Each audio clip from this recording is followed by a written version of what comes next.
The laughter started long before Mia understood why people could be so cruel. It echoed through the polished school hallways every morning, rising from the same group of rich kids who seemed to feed on anything that made them feel superior, and nothing made them feel stronger than mocking the quiet black girl whose father pushed a mop past their designer shoes. They called her the janitor's kid, said she smelled like cleaning products, joked that her future was already written on the dirty bucket her father carried.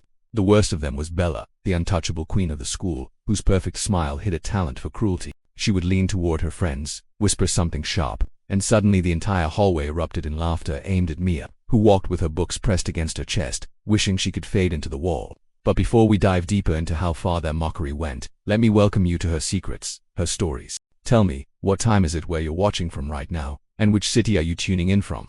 If you're here for true stories of justice, revenge, and transformation, make sure you hit that subscribe button and tap the like in advance. It really helps the channel grow. Now, back to Mia's world, where every step she took felt like walking through a storm only she could feel. Despite the teasing, despite the whispered insults that followed her into every classroom, Mia kept her head down and focused on her dreams. She didn't talk much, but inside she carried a fire no one could see, burning stronger each time they tried to put her down. Her father, exhausted after long shifts, would smile and tell her she was meant for more, and she believed him, even when believing felt like lifting a mountain. Every afternoon, after the final bell echoed and the school emptied, Mia found a quiet table in the library and opened her books. While other kids took private tutors and drove home in shining SUVs, she stayed behind, learning case studies, reading legal articles far beyond her grade level, and writing essays she hoped no one would laugh at. She pictured herself standing in a courtroom one day, not as someone people mocked, but as someone people listened to. Meanwhile, her father moved silently through the halls, wiping away gum stuck under desks, cleaning graffiti carved by the same kids who insulted his daughter, sweeping confetti from parties he'd never been invited to. He didn't know that Mia often peeked out of the library window to watch him, memorizing the rhythm of his steps, letting it remind her why she had to succeed. Every bruise on his hands, every stain on his uniform, every sigh he tried to hide, all of it fueled her determination. But the cruelty didn't stop. Bella found new ways to humiliate Mia, whispering lies about her clothes, laughing about her second-hand backpack, throwing sarcastic compliments that made everyone laugh except Mia. Teachers looked away, afraid to challenge the powerful parents behind those privileged kids. One afternoon, Bella cornered Mia near the lockers, her group standing behind her like a wall of polished pride. She held up a piece of paper, Mia's test result, a rare 100, and waved it mockingly. "Who did this for you? Your dad. Did he scrub the teacher's floor until she passed you?" The laughter was instant, sharp, and cutting. Mia felt something inside her crack, not from the insult itself but from the realization that no matter how hard she worked, they would never see her as anything more than the janitor's daughter. She walked away with her eyes burning, clutching her books so tightly her knuckles went white. That night, while her father worked late, she sat alone at the kitchen table, staring at her reflection in the dark window. For a long time, she didn't move. She simply breathed, quietly, painfully, until the hurt inside her hardened into something stronger. She whispered to herself, a promise, a vow that she would rise so high they would choke on their own laughter. She would not let their cruelty define her. She would not let their privilege cage her. She would fight for her future, step by step, page by page, no matter how heavy the world felt, and she would make them remember her name one day.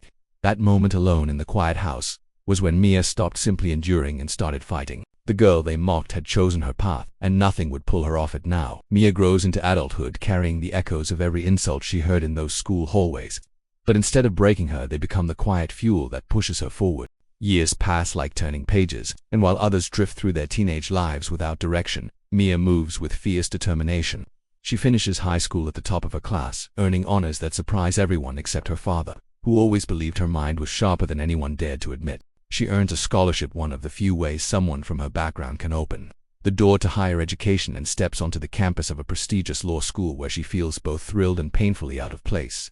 From the first week, the challenges hit her hard. Some professors look at her not with encouragement, but with quiet skepticism, the kind that hides behind polite smiles and comments like "students from your background often struggle here."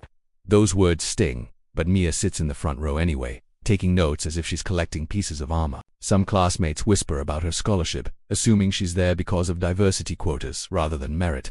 Others ignore her completely, but every night, while the lights in the library flicker and the campus grows silent, Mia keeps studying. She revisits every lecture, rewrites every case brief, and teaches herself to breathe through the weight of judgment. She reminds herself of her father sweeping empty school hallways after midnight, humming quietly to stay awake, whispering to her when she was small that greatness wasn't born in comfort. Slowly, something shifts. Mia starts answering questions others are too afraid to tackle. She survives her first brutal round of exams, then the second, then starts rising above students who once mocked her for trying. During mock trials, she speaks with a controlled fire, turning her soft teenage voice into the steady, confident tone of someone who refuses to be underestimated. Her professors begin to notice.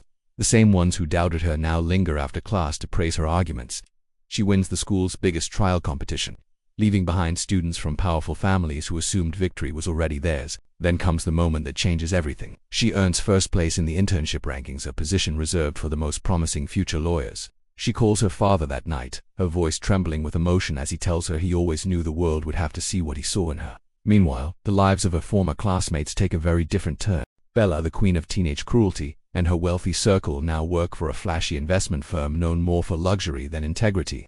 Their social media shows glamorous vacations, expensive cars, and extravagant parties, but beneath the polish lies something rotten.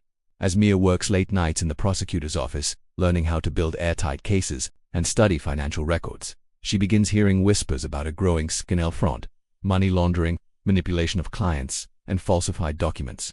The case quickly becomes a storm, spreading across the city as reporters dig deeper into the company's dealings.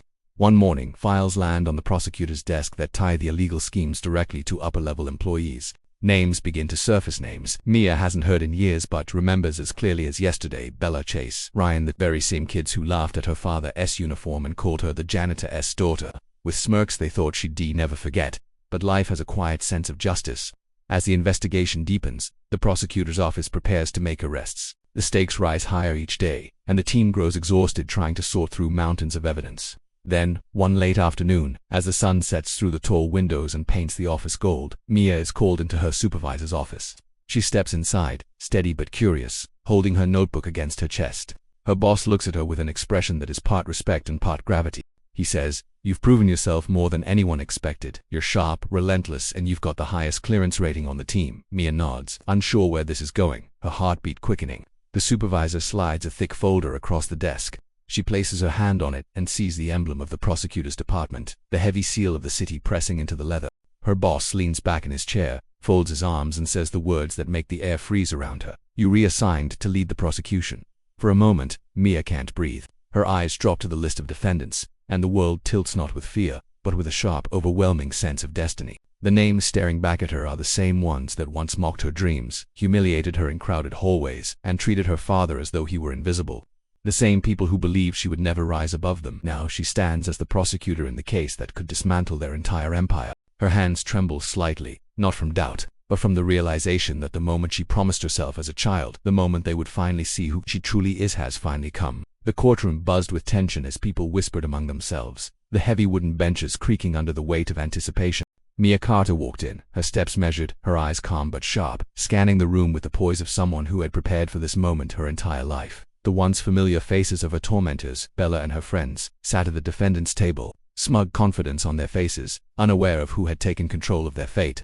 Their laughter, the same cruel tone from years ago, had long been replaced by anxious murmurs as the trial began. The judge called the court to order and the gavel echoed like a drumbeat signaling the start of reckoning. Mia stood before the jury, a picture of composure and authority, and began to present the case. Each word was deliberate, each motion precise. She outlined the financial fraud, the deceptive contracts, the hidden offshore accounts, leaving no room for doubt. Documents, emails, and testimony unfolded like a story too carefully constructed to be ignored. Bella's confident posture faltered slightly as she realized this was no ordinary prosecutor. Her friends shifted uncomfortably in their seats, the veneer of entitlement cracking with every revelation. Mia's voice carried not just evidence, but the weight of years of preparation, the silent resolve of a girl once humiliated for her father's work. Step by step, she dismantled their defense, weaving a narrative that exposed greed, manipulation, and betrayal. She questioned witnesses with tact and precision, never losing her composure even when provocations came from opposing counsel. Every piece of evidence, every fact laid bare, illuminated the truth in a way that privilege alone could never obscure. Meanwhile, in the back row, Mia's father sat quietly, his hands clasped together, trying to hide the tears welling in his eyes. The janitor, who had once been dismissed, overlooked, and dismissed again, now watched as his daughter commanded the room, embodying the strength he had always known resided in her. The air was electric, the spectators leaning forward as the case unfolded with unrelenting clarity. At one point, before Mia approached the final phase of her argument, she paused, took a slow breath, and looked directly into the camera capturing the courtroom for news outlets. Before we continue, she said softly, but firmly, if you're watching this story and feeling inspired, make sure to subscribe to her secrets, her stories, leave a like to show your support, and share your thoughts in the comments. Tell us who in your life has overcome impossible odds. Let's honor their courage together. With that moment of reflection and connection, she turned back to the jury and continued with unwavering focus. Then came the defining moment. Mia stepped closer to the bench, her eyes locking on Bella's and her friends, and in a voice that resonated across the courtroom, she said, "My name is Mia Carter, and I am the lead prosecutor on this case." Their faces turned pale, disbelief and fear mixing in expressions that had once mocked her. The judge nodded for her to proceed, and Mia began her final argument. She traced the threads of deception, showing how every seemingly small lie had compounded into a massive betrayal of trust. She explained complex financial schemes with clarity that even the layperson could follow, proving that diligence, knowledge, and integrity were far stronger than wealth or privilege. Each piece of evidence, each witness testimony, built an unbreakable case. The courtroom was silent, every eye fixed on her, and with every fact she presented, the jury's understanding deepened. Bella's confident posture collapsed entirely. She looked at Mia, the girl she had mocked years ago, and saw instead a woman unafraid, unstoppable, and unyielding. When the judge called for closing remarks, Mia's words carried not just legal authority, but the moral weight of her journey. She spoke of accountability, justice, and the truth that no amount of social standing could hide corruption forever. The jury deliberated, the minutes stretching into hours, and finally returned with their verdict, guilty. The courtroom erupted in murmurs, a mixture of relief, shock, and awe. The defendant's expressions betrayed a lifetime of arrogance crumbling in an instant. As the sentencing concluded, reporters swarmed, microphones and cameras capturing every angle. Mia's father emerged from the back row, tears streaming down his face, and wrapped his arms around her in a proud, protective embrace. The crowd witnessed the moment, the bond between a father who had cleaned floors for a living and a daughter who had risen beyond every insult, every doubt, every obstacle. She held him tightly, whispering thanks and love, knowing that every sacrifice, every late night of studying while he worked tirelessly, had led to this moment of justice. Later, outside the courthouse, journalists clamored to ask questions, their pens and recorders eager for her words. Mia answered with grace, humility, and quiet confidence, always steering the conversation toward the importance of fairness, diligence, and treating every person with respect regardless of their station in life. As the sun set over the city, casting long golden shadows on the streets where she had once walked in silence, she reflected on the journey that had brought her here. From the girl ridiculed as the janitor's kid to the lead prosecutor delivering justice, she realized that dignity, perseverance, and knowledge could overcome even the cruelest prejudices. The story's final lesson was clear, one that echoed through every corridor she had once cleaned and every courtroom she now commanded. Never laugh at those who stand lower than you today, for tomorrow they may rise to a place you never dared to reach. Justice, she knew, was not just a matter of law but of character, and character could outlast any privilege or mockery. The camera panned to Mia standing tall, her father beside her, reporters bustling around, and the city lights beginning to twinkle in the evening sky. The sound of distant traffic, the quiet chatter of pedestrians, and the faint hum of life carried a reminder to everyone who watched. Strength, courage, and integrity are forged in the silent moments in the face of ridicule and the years of dedication no one sees. Mia's story was now a testament to that truth, a story that would inspire generations to come. And as she finally looked up, meeting the gaze of those who had once doubted her, she whispered quietly, almost to herself, "We rise not because the world lets us, but because we choose to." The city continued to breathe, the courthouse steps emptying, but the echo of her journey lingered in the hearts of everyone who had witnessed it. And somewhere in the distance, a young girl, cleaning a hallway, paused, lifted her head, and smiled. Perhaps one day she too would rise, just as Mia had, and the world would finally see the power that had always been inside her.